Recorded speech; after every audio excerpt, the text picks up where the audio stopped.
বিশ্বকাপের ফাইনালে অনাকাঙ্ক্ষিত সংঘর্ষের জের ধরে বড় শাস্তি পেয়েছেন আর্জেন্টিনার ফুটবলাররা। পারদেসকে 10 আর মলিনাকে দেওয়া হয়েছে 7 ম্যাচের দীর্ঘ নিষেধাজ্ঞা। কেন মানতে পারছেন না আনহেল ডি মারিয়া? ফিফার এই সিদ্ধান্তকে অতিরঞ্জিত দাবি করে ঠিক কি বিস্ফোরক মন্তব্য করলেন এই আর্জেন্টাইন তারকা? বিস্তারিত জানাচ্ছেন বদিউজ্জামান মিলন।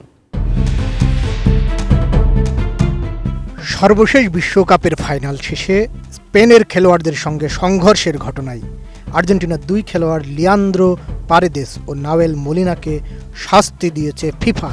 সেই শাস্তি নিয়ে ফুটবলের নিয়ন্ত্রক সংস্থার এক হাত নিলেন আনহেল ডি মারিয়া।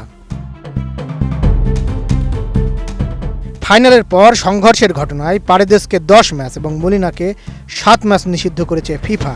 আর্জেন্টিনার আরেক খেলোয়াড় থিয়াগো আলমাদাকে দেওয়া হয়েছে 1 ম্যাচের নিষেধাজ্ঞা। স্কালোনির সহকারী রবার্তো আয়েলাকে নিষিদ্ধ করা হয়েছে 3 ম্যাচের জন্য। একই ঘটনায় স্পেনের গাভি পেয়েছেন 1 ম্যাচের নিষেধাজ্ঞা।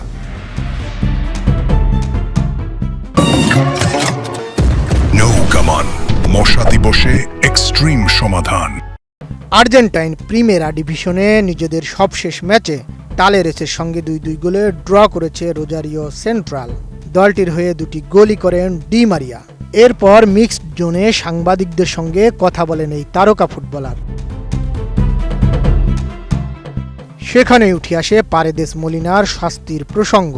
তার মতে এই 2 ফুটবলারকে অতিরিক্ত শাস্তি দিয়েছে ফিফা।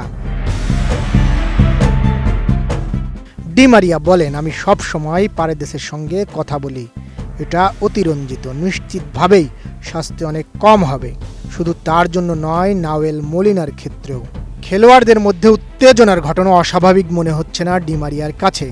এমন কিছু ঘটতেই পারে, কারণ শেষ দিকে আর্জেন্টিনা ও স্পেনের ফুটবলাররা উত্তেজিত হয়ে পড়েছিল, কিন্তু ফিফার সবকিছুই বেশ অতিরঞ্জিত। ফিফার এই কঠিন শাস্তি আর্জেন্টিনা ফুটবলকে এক বড়সড় ধাক্কায় ফেলেছে, তা বলাই বাহুল্য। তবে মাঠের বাইরে সতীর্থদের রক্ষাকর্তা হয়ে ফিফাকে যেভাবে এক হাত নিলেন, তা আরও একবার প্রমাণ করে দলের প্রতি তার ভালোবাসা কতখানি। ডি মারিয়ার এই আশাবাদী সুরে শেষ পর্যন্ত ফিফা তাদের এই কঠোর সিদ্ধান্ত পুনর্বিবেচনা করে কিনা, আর পারেদেস মলিনাদের শাস্তি আসলেই কমে কিনা, তা সময়ই বলে দেবে। বদিউজ্জামান মিলন, এটিএন নিউজ।